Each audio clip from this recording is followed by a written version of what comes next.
Olá, tudo bom?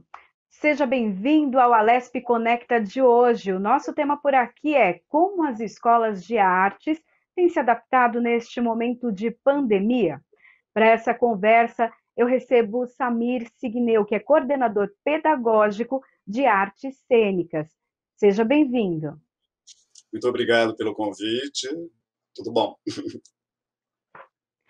Bom, eu queria que você contasse um pouquinho para a gente como as escolas, nesse momento de artes, né, música, teatro, dança, acabaram se adequando, né, para esse momento de pandemia. Todo mundo foi para online? Então, a grande maioria sim, né? Algumas não, mas a grande maioria sim. Então, a situação, a contingência que gerou, fez com que as escolas se reinventassem e pensassem em outras maneiras. Então, eu diria que todos nós fomos pegos de surpresa em relação a isso. Em nenhum momento eu sinto que nós estivéssemos pensando em fazer as aulas online. É claro que existe cursos com plataformas e que muito específicas, né, mímica, mas não um curso de teatro grande que é, se utilizasse disso. Então, as aulas nessas plataformas são aulas gravadas e isso faz toda a diferença. No nosso caso, não. A gente de uma hora para outra fomos pegos por essa surpresa e tivemos de nos reinventar. Então, de partir para um desconhecido, junto com os alunos, aprendendo. Então, eu diria que cada escola adotou um sistema, uma plataforma, mas, no fundo, a gente está tentando não substituir, porque teatro é encontro, teatro é presencial, mas nessa situação, nesse tempo que estamos vivendo, né, com esse isolamento social, com, enfim, que o contato físico ele é desaconselhado pela OMS, enfim, pelos órgãos governamentais também. Então, nós tivemos de nos reinventar. E aí foi, eu acho que, um grande aprendizado para todos nós, alunos, professores, a escola como um todo também, teve de repensar, recriar, mas essa é uma característica, né, das artes, criação, criar desafios e enfrentar esses desafios. E eu sinto que a gente tem conseguido, na medida do possível, ter bons frutos, ter bons feedbacks, bons retornos em relação a tudo isso. Hoje, especificamente, como as aulas têm acontecido, principalmente as aulas práticas, né? As aulas teóricas já se imagina, então, que há uma adaptação mais tranquila, principalmente porque já tem faculdades EAD, cursos EAD. Mas e a prática? Como fica nesse momento? Foi um, nossa, e agora, né? Então, dar uma aula de corpo, dar uma aula de canto, dar uma aula de interpretação, todas essas coisas deixou a gente meio assim numa corda bamba, mas ao mesmo tempo nós começamos a perceber que havia essa possibilidade e que, como numa aula presencial, eu tinha que preparar essa aula, mas eu tinha de estar muito mais atento, e eu até digo que a gente trabalha muito mais numa aula online do que numa aula presencial, porque o esforço de concentração da parte do professor, a observação que ele tem que ver, então, de repente, tem 20 janelinhas lá com os alunos, e você vai perceber o interesse ou não, você tem que ficar atento. Quando numa aula presencial, você vai trabalhar muito mais o seu olhar periférico. Então, foi estruturado de tal maneira que a gente pudesse trabalhar os mesmos conteúdos, mas com procedimentos um pouco alterados em relação a isso. Então, fazer uma montagem, por exemplo, uma leitura dramática de um texto, exigia que uma disponibilidade e uma prontidão por parte dos alunos para não ter aquele gap, né, aquele vazio com relação ao som. E, de repente, um tem um equipamento que funciona melhor do que o outro não tem, ou pior ainda, tem gente que não tem acesso ou não tem um domínio sobre essa tecnologia. Então, eu diria que o primeiro cuidado que foi estabelecido foi em que sentido e com que material nós vamos trabalhar tecnicamente. Então, se escolheu uma plataforma dentro dessas que existem no mercado, qual que seria a mais ideal e em que sentido ela estaria à disposição. Funcionou numa escola, adotaram uma, noutra adotou outro. Então, a gente tem muitas plataformas para se trabalhar. Mas aí, claro, esse é o trabalho com relação à tecnologia. E qual é o trabalho em relação ao conteúdo? Eu penso que esse é o X da questão. Então, se você lida com faixas etárias diferentes, como concentrar uma criança de 5, 6 anos, que geralmente tem hiperatividade, dentro de algo que ele tem de olhar para a câmera, ele tem de perceber a câmera, ele tem de ouvir o professor, ele tem de saber ouvir.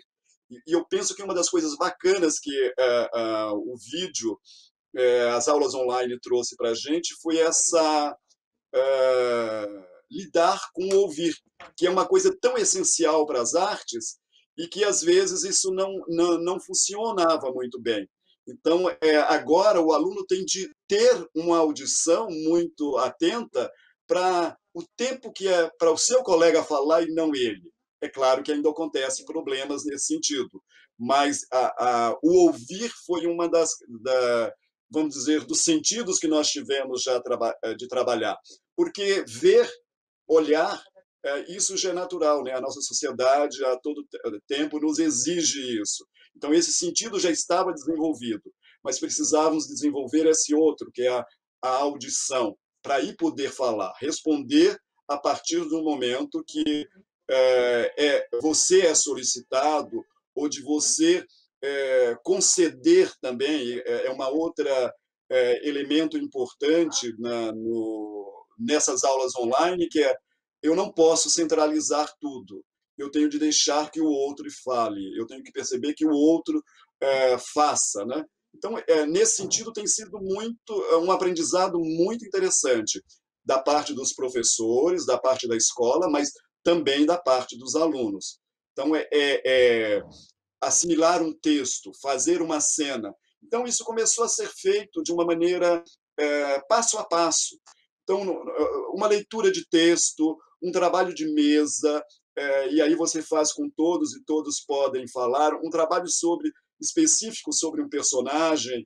Então, o que você fazia presencialmente, agora você compartilha com todos, né? Você tem esse tempo dessa escuta e que a gente aprende também muito com o outro. Então, nesse sentido, é bem legal de você poder estar, através da tecnologia, lidando com estar junto, apesar de distante. E quais as dificuldades que você percebeu, tanto, né, como professor, ministrando as aulas, como coordenador pedagógico, então, de várias outras disciplinas? Então, a primeira coisa eu me matriculei para fazer um curso presencial e não um curso online. Então, essa é a primeira questão com que a gente lidou e a gente teve que deixar isso, inclusive, livre, se o aluno queria continuar ou não, mas que não era nós que estávamos impondo isso, era a situação, era a contingência que estava nos levando a fazer esse tipo de aula, de adotar esse procedimento. Então, esse é o primeiro ponto. O segundo foi, como é que eu vou trabalhar uma aula de interpretação longe, onde eu preciso estar atento às respostas corporais, vocais, que aquele aluno está dando. Então, nós tivemos de repensar isso daí, e esse repensar foi muito interessante, porque os alunos também embarcaram nessa viagem, embarcaram nessa ideia. A princípio com certo receio, né? Mas depois eles foram se abrindo para isso. Mas é claro, o novo é sempre um desafio, o novo sempre provoca um receio e até mesmo um medo. Mas a gente foi lidando de uma maneira que gradativa, né? Passo a passo. E então isso ficou, todos os procedimentos, tudo isso veio de uma maneira não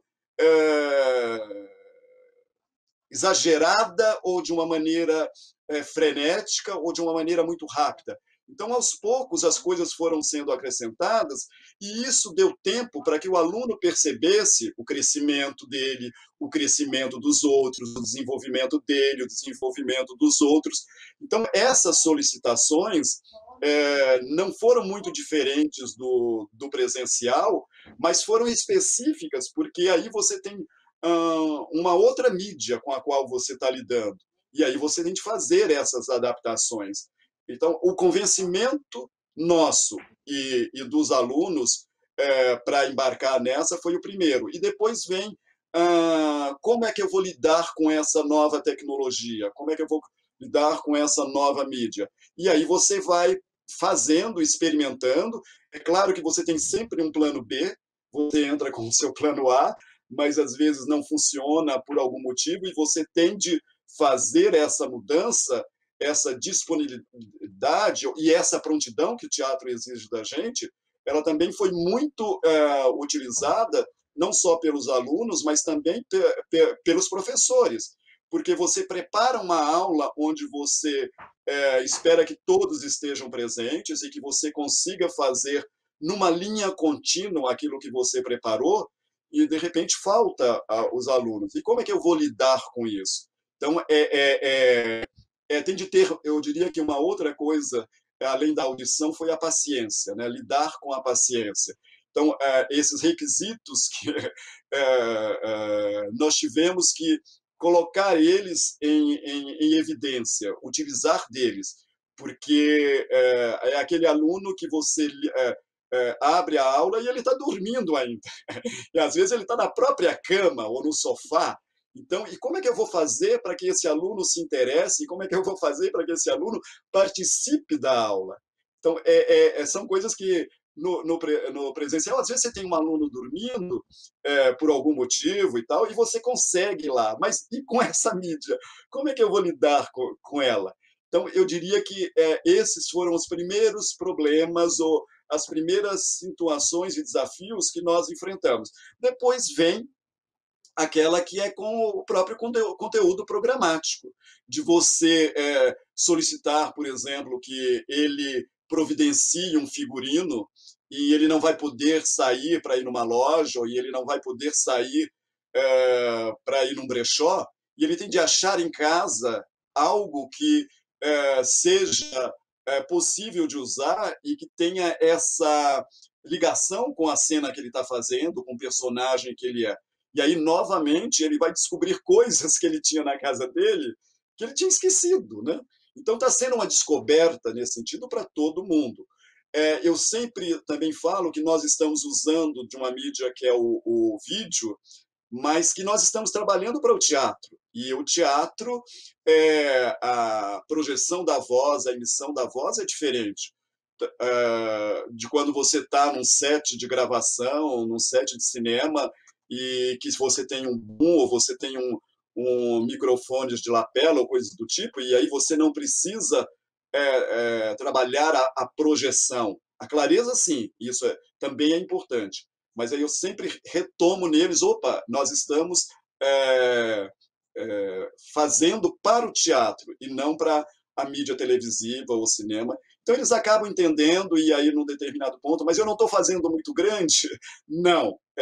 Quando nós voltarmos para o palco, e nós vamos voltar para o palco, você vai perceber a diferença. Então eu prefiro que eles façam aquilo que eles estão achando que é grande, mas que para o teatro não é grande. Então o naturalismo no teatro, ele é além do naturalismo com o qual a gente faz uma cena de televisão ou de cinema. Então eu preciso de ser grande. Claro que a gente tem, às vezes, alguns microfones não funcionando, você tem, às vezes, também alunos que não quer ligar a câmera, e é fundamental para que você veja ele em ação, fazendo. Então, aí é um outro, quando eu falei de paciência, esse outro ato de convencimento que eu tenho, porque, nesse caso aqui, o vídeo, a aula online, ele coloca aquele aluno em evidência, né? Ele traz não só para o professor, mas para os outros alunos. E às vezes tem algum certo receio dessa exposição. E então ele acaba falando, a minha câmera não está funcionando. E aí você percebe que a câmera depois, em algum momento, funciona. E você fala, ok, é step by step. Deixa ele, aos poucos, ir se ambientando com essa nova maneira de dar a aula. Então, eu diria que tem essas coisas, assim, que são essas solicitações com relação ao fazer teatral, que elas não são diferentes, elas são as mesmas, mas com um viés completamente direcionado para a situação em que nos encontramos e para essa mídia em que estamos também. Então, quando você coloca uma trilha sonora, não às vezes o aluno trouxe essa trilha, mas quando é a pessoa que está preparando ela, funciona diferente. Então, o próprio ator, quando ele está fazendo, às vezes ele não percebe a trilha, mas os outros da turma percebem. E aí a gente vê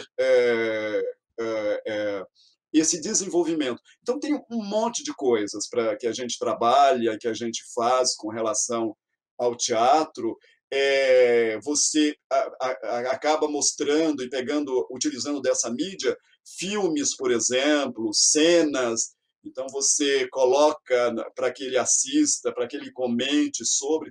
Então, passamos a ter algo muito prático e o que eu sinto mais interessante é que as pessoas foram se envolvendo, elas foram achando que isso é interessante e que isso podemos trabalhar também dessa forma nessa situação e a gente ganha também com isso. É o feedback dos alunos. Eu queria que você contasse para a gente. Você já começou a falar um pouquinho, né, do envolvimento deles, mas o feedback aí nesse período já quase fechando o semestre, Uhum, da evolução, da experimentação, algo bem diferente, como você falou. Às vezes o ambiente não é propício para uma uhum, atuação mais aberta, maior, e daí as uhum. pessoas acabam se limitando um pouco, mas qual o feedback que vocês têm recebido da escola no geral?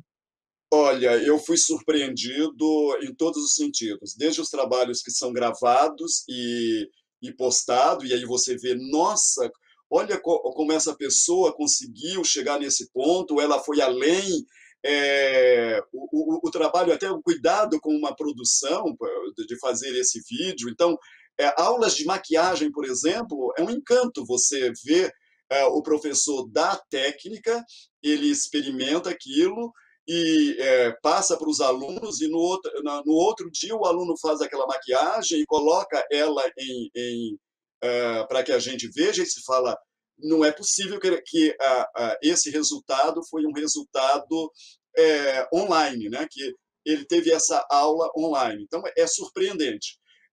Então, isso em todos os sentidos. As cenas chegam com uma produção, com um rigor, com um pensar nas ações que se fala, que bacana, será que ele teria feito isso se tivesse presencialmente? Mas aí tem uma outra coisa que eu também acho fundamental e é bom mencionar, é de como essas aulas online foram quase que eu diria um remédio, né? Assim como a arte pode ser considerado um remédio também, dentro dessa vulnerabilidade que nós temos enquanto ser humano nessa situação de falar, as aulas online estão sendo a minha salvação, as aulas online vêm preencher um vazio, as aulas online estão fazendo que eu estabeleça uma rotina, porque assim as aulas continuaram nos mesmos horários. Então, tem aula que você dá das 9 ao meio-dia, você dá um intervalinho de 15 minutos, à noite a mesma coisa, das 19h30 às 22h30, com intervalo também de 15 minutos. E é claro que tem um determinado horário que o aluno não pode gritar, não pode falar mais alto, seja por causa da própria família, mas seja também pela lei de silêncio que tem nos prédios, enfim, na cidade. E então ele tem de ficar atento a isso. Mas eu diria que aquilo que eu disse da surpresa, quase toda vez que eu recebo um feedback, e a gente tem um sistema de protocolos onde os alunos colocam esse feedback que mensalmente eles entregam como devolutiva do processo, das aulas, enfim. sempre tem sido muito positivo deles descobrirem que, mesmo distante, a gente consegue produzir, a gente consegue realizar um bom trabalho, a gente consegue aprender. Então, eu acho que uma das grandes diferenças das aulas online para as aulas EAD é que as aulas EAD elas são gravadas e o professor manda. Se o aluno tem alguma dúvida, ele vai solicitar do professor, ele vai falar diretamente com o professor. Enquanto que nas aulas online, a gente mantém também um determinado momento da aula, geralmente o final, para ter esse feedback, onde os alunos vão falar de como é que foi a aula, do que eles aproveitaram, enfim, o próprio professor também dá esse feedback, às vezes individual, às vezes coletivo. Eu diria que o feedback, esse retorno, ele surpreendeu a escola, surpreende aos alunos, em todos os sentidos. E os professores ficam, uau! E às vezes o professor quer mostrar um desses feedbacks, que às vezes está gravado, e compartilhar isso com os outros professores. Então, nós estamos realmente aprendendo, lidando com essa outra possibilidade, e que foi um inesperado, foi pela contingência, mas que isso tem sido muito bom. Então, às vezes um aluno te chama no particular e fala, olha, eu estou com pânico e tal, então essas aulas têm feito para mim, tem tido um alimento, né? Tem sido aquele momento onde eu deixo de pensar na situação, eu deixo de pensar nas outras coisas, e esse momento eu estou compartilhando com o outro. Então, isso é muito rico. Talvez numa outra situação ele nem falasse para o professor que ele está tomando determinado remédio, que ele está se utilizando de um psiquiatra ou de um psicólogo, e nessa ele sente vontade. Às vezes ele abre para a classe, às vezes ele abre só para o professor através de uma mensagem. Então tem sido muito rico. Eu diria que nós temos aprendido muito, esses retornos têm sido muito favoráveis quando a turma se entrega, quando a turma se interessa. Mas assim, não é só um mar de rosas. Você tem alunos que realmente não estão interessados. Eu diria que a tipologia de alunos que a gente diz que existe dentro de uma sala de aula também existe numa sala de aula online. Aqueles que estão realmente interessados, aqueles que não estão, e você tem de desenvolver isso, e você tem de colocar ele, chamar ele para a aula. Então, guardadas as devidas proporções, algumas coisas se repetem. Agora, tem outras que são muito específicas, e isso é muito bom. A gente está sempre aprendendo. Agora a gente vai ter uma retomada, né, gradativa das atividades. Quando isso deve acontecer com as aulas presenciais e como ela vai acontecer, né? E algumas disciplinas ou alguns momentos, a aula online ainda vai permanecer? Olha, a primeira, vou responder a última, né? Há um pensamento, isso em várias escolas, sobre continuidade de aulas online, que é um ganho, enfim, dentro de toda desse drama, dessa tragédia que nós estamos vivendo. O retorno ele será gradativo e ele é oficial, então a gente depende de órgãos governamentais para dizer agora pode, agora não pode. Então isso é step by step. A escola essa semana já está providenciando uma série de coisas para esse retorno, apesar de não saber quando vai se dar esse retorno. Então, então nós precisamos estar preparados para esse retorno, seja do ambiente, seja da higienização, seja de uma série de coisas que agora precisamos, até que saia uma vacina, ou que nós tenhamos acesso a isso, será diferenciado. Então, eu penso que mais do que voltar de uma hora para outra, o que a gente precisa é se preparar para essa volta. Então, tem que ter, sim, um planejamento, uma logística para que isso se efetive. A partir dessa semana, aqui em São Paulo, tanto a prefeitura quanto o governo, gradativamente estão fazendo essa implantação dessa volta, entre aspas, a uma normalidade. Mas isso não pode ser com urgência ou com rapidez, porque senão todo o trabalho que foi feito anteriormente desse isolamento, no sentido de evitar a contaminação, vai por água abaixo. Então, nós temos que pensar nisso, nós temos que estruturar isso para que volte. Mas, assim como os alunos, nós também queremos. Mas não pode ser uma coisa de olhos vendados, não pode ser uma coisa urgente, no sentido de que só vamos postergar ou prorrogar tudo isso que a gente está vendo. Então, nós temos que pensar, sim, nessa curva, né, de contaminação e dos casos que a gente tem, seja de morte, seja de contaminação, para que o que já é dramático não se torne trágico, para usar uma nomenclatura do teatro. Então, nós temos, sim, que ter muito cuidado com essa volta, mas queremos muito essa volta, em todos os sentidos, né? Sim, queremos voltar. Teatro é encontro, né? Teatro é aquilo que a gente é o encontro do ator com ele mesmo e do aluno com ele mesmo, é o encontro desse ator com outro ator, é o encontro do ator com o diretor e aí com o público, né? Então, eu tenho visto que em algumas cidades na Europa já estão voltando, mas lá começou antes e eles tiveram alguns processos, alguns procedimentos que diminuíram. Então, assim, tem teatro que tinha 600 lugares e eles tiraram quase 400.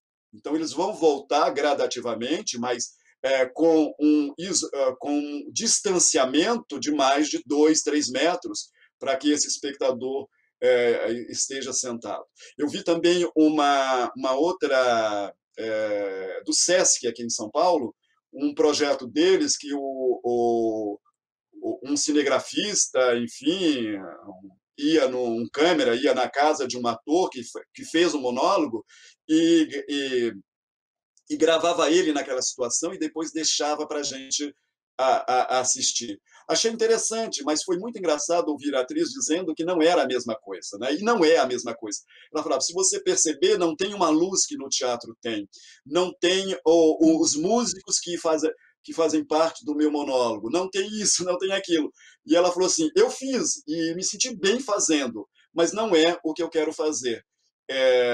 Então, eu penso que a gente está criando outras alternativas, outras possibilidades, mas não é aquele teatro que a gente está acostumado e que, se a gente pensar numa sociedade ocidental, há 2000, enfim, no século V a.C., com os gregos, que começa o teatro para nós ocidentais, mas que para os orientais é muito antes, que o público é uma terceira tríade, né? Você tem o ator, o texto e o público. Então, a gente dizia que sem isso não se realizava o teatro. Então, a gente está vendo que, não sei se a gente pode chamar de teatro, mas que está tendo essa realização, porque o texto é teatral, é um ator, mas ele tem uma câmera entre ele e o seu público. Então, isso faz diferença. Então, essa volta que está sendo gradativa, ela está sendo muito bem pensada, e ela deve ser muito bem pensada para não depois termos que voltar novamente para um isolamento social ou coisas do gênero. Mas eu sei que tem uma ansiedade do aluno, eu sei que tem uma ansiedade de todos, inclusive, né? Mesmo eu que estou dirigindo a peça, eu quero que essa peça vá para o palco. Eu quero que o público veja essa peça. Mas eu já começo a pensar, se cabia 100 pessoas, só 50. Se cabia 50, só 20. São alternativas que a gente tem de pensar. E, às vezes, até na própria direção que a gente esteja fazendo, talvez a gente tenha de incluir alguns elementos que eles sejam pensados para. Será que os atores vão ter que usar máscara? Como é que é isso, né? E isso vai interferir. Uhum. Então, é uma coisa muito que tem que ser bem pensada. Nós, das escolas, por exemplo, na semana que vem, teremos outras reuniões para pensar Uhum. nesse retorno. Não que eles já tenham uma data, mas o que fazer, tem reposição, não tem reposição, como é que é? Como é que é isso, né? Então, nós estamos Sim. pensando, e tem de ser pensado mesmo, sobre isso. Eu dou aula na Recriarte, eu dou aula na Team Broadway, e todas essas escolas têm esse pensamento de pensar no aluno, pensar na situação em que nós estamos, para que a gente possa voltar com mais segurança, que a gente não tenha É dúvidas verdade. de algumas coisas que a gente vier a fazer. Verdade. Samir Signeu, que é coordenador pedagógico de artes cênicas, muito obrigada pela sua participação. Eu que agradeço, né, Priscila, pelo convite, e é sempre bom falar de teatro, e é sempre bom falar é, dessa parte da cultura que ela é tão fundamental na formação, na informação, no trabalhar sentimentos, né, e que a gente precisa cada vez mais difundir e divulgar o teatro, porque o teatro é uma possibilidade de aprendizado, do ator que está fazendo, mas do público que está lá, de ser informado, de despertar interesses. Então, nesse sentido, você trouxe um espaço muito bacana para que a gente sempre e cada vez mais volte a falar da arte, da cultura e especificamente do teatro. Muito obrigado. Eu que agradeço. Esse foi o Alesp Conecta de hoje. Para rever os nossos programas, é só acessar o YouTube da Rede Alesp. Até o próximo programa. Tchau, tchau.